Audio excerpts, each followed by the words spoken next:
ఇక ఈ ఏడాది బాలీవుడ్‌లో విడుదలైన సినిమాల్లో ఎక్కువగా కంటెంట్ విశ్లేషణ లోపించడమే కాదు, ఇంకా చాలా కారణాలు ఉన్నాయని ఫిల్మ్ అనలిస్టులు అంటున్నారు. ఇండస్ట్రీకి చెందిన పెద్దలు అని పిలువబడే స్టార్ హీరోస్ డిమాండ్ చేస్తున్న పారితోషికాలే ఇందుకు ప్రధాన కారణమని వారు ఓ పాయింట్ రైజ్ చేశారు. అగ్ర నటీనటుల రెమ్యునరేషన్స్ ఆకాశాన్ని తాకుతున్నాయని, ఫలితంగా నిర్మాతలపై మరింత భారం పడుతోందని, తారలు తీసుకునే పారితోషికం కారణంగా సినిమాకు సంబంధించిన కీలకమైన విభాగాల నుంచి మనీ కట్ చేయాల్సి వస్తుందని అంటున్నారు.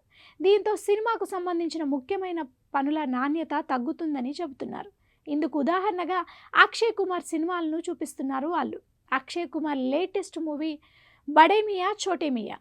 ఆలీ అబ్బాస్ జాఫర్ దర్శకత్వం వహించిన ఈ సినిమా హిందీలోనే అతిపెద్ద డిజాస్టర్లో ఒకటిగా నిలిచింది. ఈ సినిమా ఇప్పటి వరకు బాలీవుడ్ ఇండస్ట్రీలోనే నిర్మించిన అత్యంత ఖరీదైన చిత్రాల్లో ఒకటట.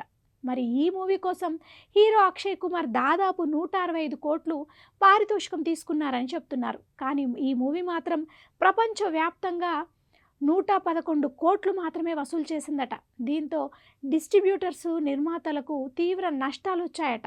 ఈ సినిమా స్క్రిప్ట్, స్పెషల్ ఎఫెక్ట్స్ కారణంగానే విఫలమైందని, ఈ సినిమానే కాకుండా స్టార్ హీరో అక్షయ్ కుమార్ నటించిన ఖేల్ ఖేల్ మే సినిమాలోనూ ఇదే తప్పు జరిగిందని, ఈ చిత్రాన్ని 100 కోట్లతో నిర్మిస్తే హీరో అక్షయ్ 65 కోట్లు తీసుకున్నారని అంటున్నారు. కానీ ఈ మూవీ కేవలం 55 కోట్లు మాత్రమే రాబట్టిందట. దీంతో మరోసారి నిర్మాతలు నష్టాల్లో కూరుకుపోయారు.